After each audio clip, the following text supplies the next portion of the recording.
If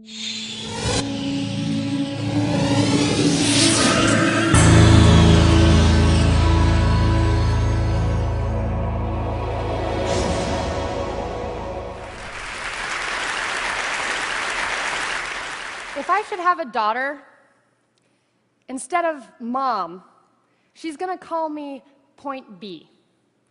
Because that way she knows that no matter what happens, at least she can always find her way to me. And I'm going to paint the solar systems on the backs of her hands. So she has to learn the entire universe before she can say, oh, I know that like the back of my hand. And she's going to learn that this life will hit you hard, in the face, wait for you to get back up just so it can kick you in the stomach. But getting the wind knocked out of you is the only way to remind your lungs how much they like the taste of air. There is hurt here that cannot be fixed by Band-Aids or poetry. So the first time she realizes that Wonder Woman isn't coming, I'll make sure she knows she doesn't have to wear the cape all by herself. Because no matter how wide you stretch your fingers, your hands will always be too small to catch all the pain you want to heal. Believe me, I've tried. And baby, I'll tell her, don't keep your nose up in the air like that. I know that trick. I've done it a million times. You're just smelling for smoke, so you can follow the trail back to a burning house so you can find the boy who lost everything in the fire to see if you can save him. Or else, find the boy who lit the fire in the first place to see if you can change him. But I know she will anyway, so instead, I'll always keep an extra supply of chocolate and rain boots nearby, because there is no heartbreak that chocolate can't fix. Okay, there's a few heartbreaks that chocolate can't fix, but that's what the rain boots are for, because rain will wash away everything if you let it. I want her to look at the world through the underside of a glass-bottom boat, to look through a microscope at the galaxies that exist on the pinpoint of a human mind, because that's the way my mom taught me, that there'll be days like this, there'll be days like this, my mama said. When you open your hands to catch, I'll wind up with only blisters and bruises. When you step out of the phone booth and try to fly, and the very people you want to save are the ones standing on your cape. When your boots will fill with rain and you'll be up to your knees in disappointment, and those are the very days you have all the more reason to say thank you. Because there's nothing more beautiful than the way the ocean refuses to stop kissing the shoreline, no matter how many times it's sent away. You will put the wind in win some, lose some. You will put the star in starting over, and no matter how many landmines erupt in a minute, be sure your mind lands on the beauty of this funny place called life. And yes, on a scale from 1 to over-trusting, I am pretty damn naive, but I want her to know that this world is made out of sugar. It can crumble so easily, but don't be afraid to stick your tongue out and taste it.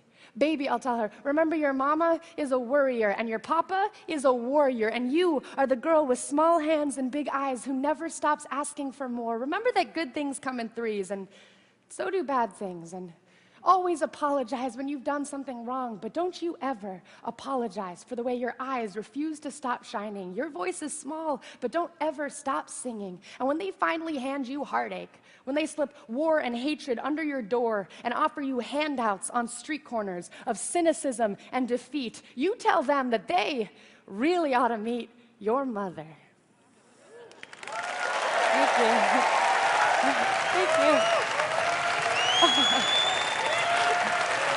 Thank you. Thanks. Thank you. All right, so I want you to take a moment, and I want you to think of 3 things that you know to be true. They can be about whatever you want: technology, entertainment, design, your family, what you had for breakfast. The only rule is don't think too hard. Okay, ready? Go.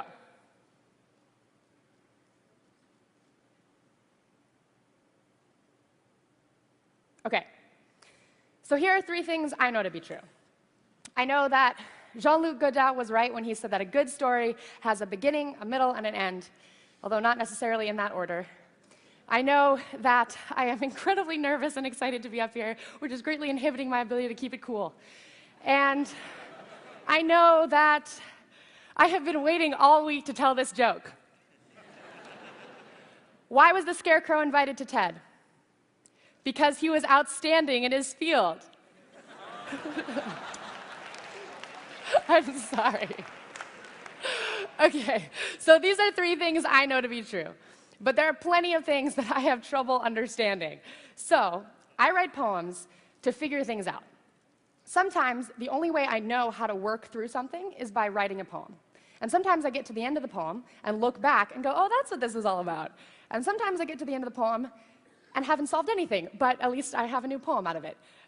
Spoken word poetry is the art of performance poetry. I tell people it involves creating poetry that doesn't just want to sit on paper, that something about it demands it be heard out loud or witnessed in person. When I was a freshman in high school, I was a live wire of nervous hormones. And I was underdeveloped and overexcitable, and despite my fear of ever being looked at for too long, I was fascinated by the idea of spoken word poetry. I felt that my 2 secret loves, poetry and theater, had come together and had a baby I needed to get to know. So I decided to give it a try. My first spoken word poem, packed with all the wisdom of a 14-year-old, was about the injustice of being seen as unfeminine. The poem was very indignant and mainly exaggerated, but the only spoken word poetry that I had seen up until that point was mainly indignant, so I thought that that's what was expected of me. The first time that I performed, the audience of teenagers hooted and hollered their sympathy, and when I came off stage, I was shaking. I felt this tap on my shoulder, and I turned around to see this giant girl in a hoodie sweatshirt emerge from the crowd. She was maybe 8 feet tall and looked like she could beat me up with one hand, but instead she just nodded at me and said, "Hey, I really felt that, thanks." And lightning struck. I was hooked.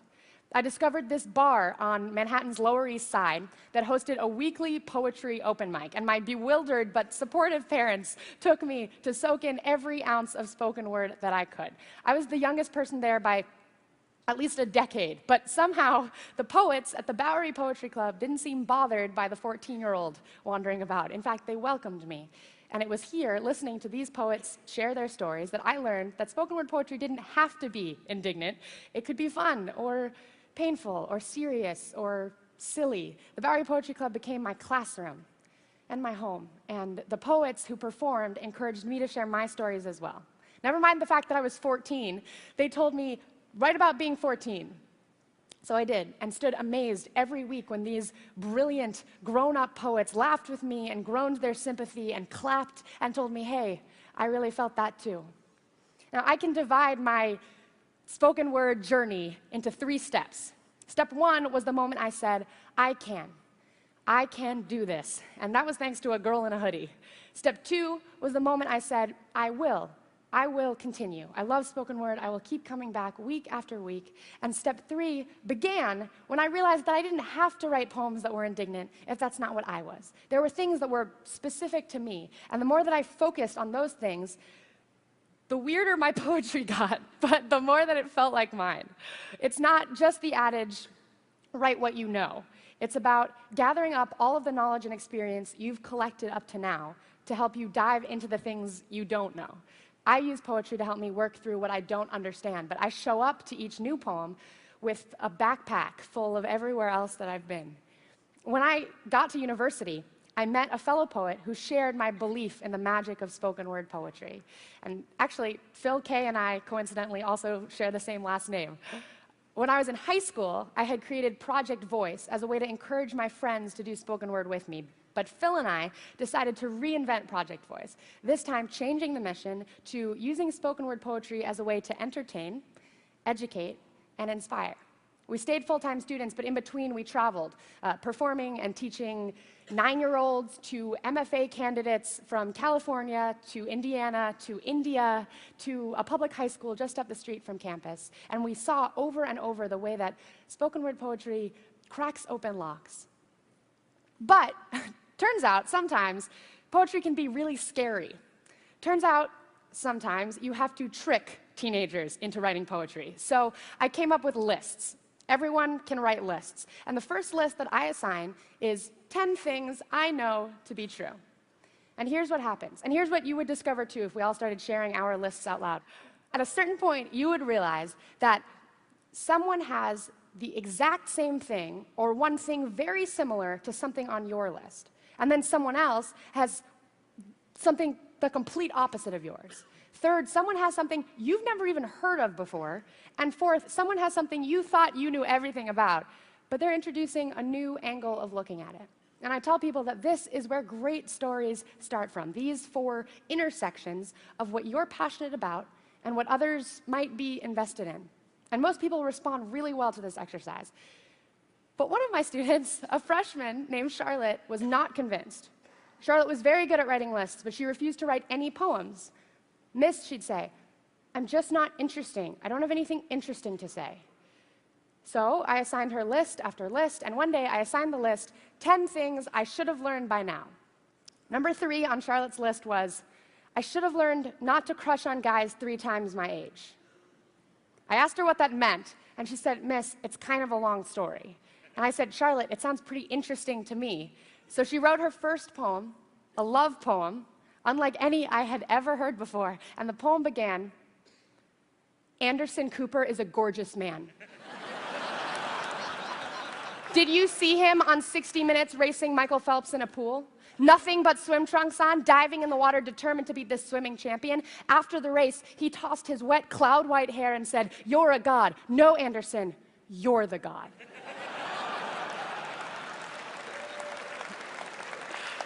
So, now, I know that the #1 rule to being cool is to seem unfazed, to never admit that anything scares you or impresses you or excites you. Somebody once told me it's like walking through life like this. You protect yourself from all the unexpected miseries or hurt that might show up, but I try to walk through life like this. And yes, that means catching all of those miseries and hurt, but it also means that when beautiful, amazing things just fall out of the sky, I am ready to catch them. I use spoken word to help my students rediscover wonder, to fight their instincts to be cool and unfazed, and instead actively pursue being engaged with what goes on around them so that they can reinterpret and create something from it. It's not that I think that spoken word poetry is the ideal art form. You know, I'm always trying to find the best way to tell each story. I write musicals, I make short films alongside my poems, but I teach spoken word poetry because it's accessible. Not everyone can read music or owns a camera, but everyone can communicate in some way, and everyone has stories that the rest of us can learn from. Plus, spoken word poetry allows for immediate connection. It's not uncommon for people to feel like they're alone or that nobody understands them, but spoken word teaches that if you have the ability to express yourself and the courage to present those stories and opinions, you could be rewarded with a room full of your peers or your community who will listen. And maybe even a giant girl in a hoodie who will connect with what you've shared. And that is an amazing realization to have, especially when you're 14. Plus, now with YouTube, that connection's not even limited to just the room we're in. I'm so lucky that there's this archive of performances that I can share with my students. It allows for even more opportunities for them to find a poet or a poem that they connect to. Now, it is tempting. Once you've figured this out, it is tempting to keep writing the same poem or keep telling the same story over and over once you've figured out that it will gain you applause. It's not enough to just teach that you can express yourself. You have to grow and explore and take risks and challenge yourself. And that is step 3, infusing the work you're doing with the specific things that make you you, even while those things are always changing. Because step 3 never ends. But you don't get to start on step 3 until you take step 1 first. I can. I travel a lot while I'm teaching, and I don't always get to watch all of my students reach their step 3, but I was very lucky with Charlotte that I got to watch her journey unfold the way it did. I watched her realize that by putting the things she knows to be true into the work she's doing, she can create poems that only Charlotte could write, about eyeballs and elevators and Dora the Explorer, and I'm trying to tell stories only I can tell. Like this story. I spent a lot of time thinking about the best way to tell this story, and I wondered if the best way was going to be a PowerPoint or a short film, and where exactly was the beginning or the middle or the end. And I wondered whether I'd get to the end of this talk and finally have figured it all out, or not. And I always thought that my beginning was at the Bowery Poetry Club, but it's possible that it was much earlier. In preparing for TED, I discovered this diary page in an old journal. I think December 54th was probably supposed to be 24th. It's clear that when I was a child, I definitely walked through life like this. I think that we all did.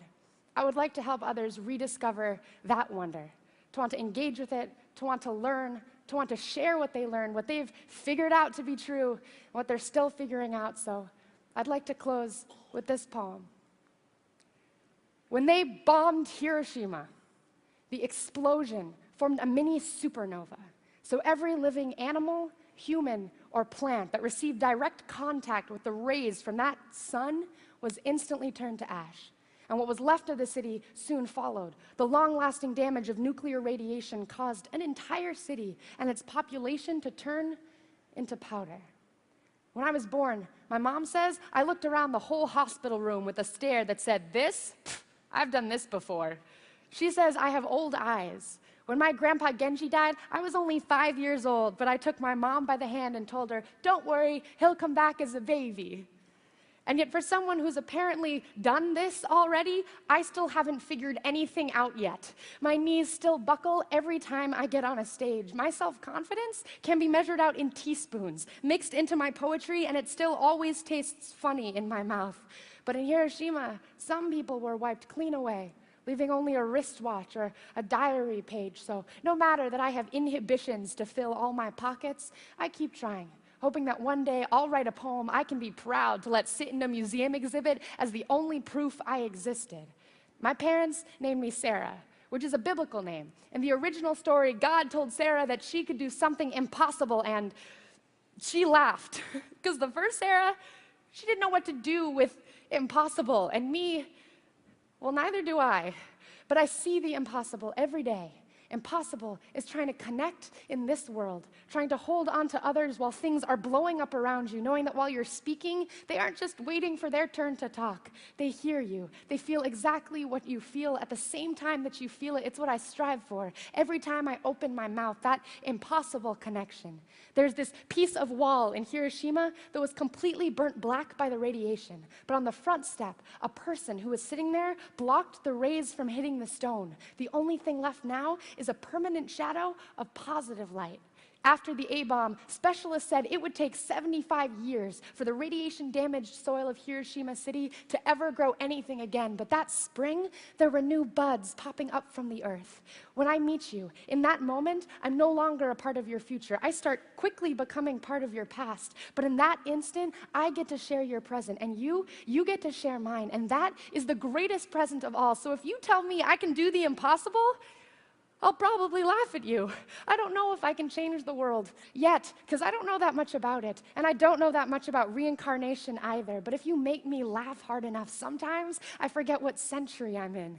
This isn't my first time here. This isn't my last time here. These aren't the last words I'll share. But just in case, I'm trying my hardest to get it right this time around. Thank you. Thank you. Thank you. Thank you.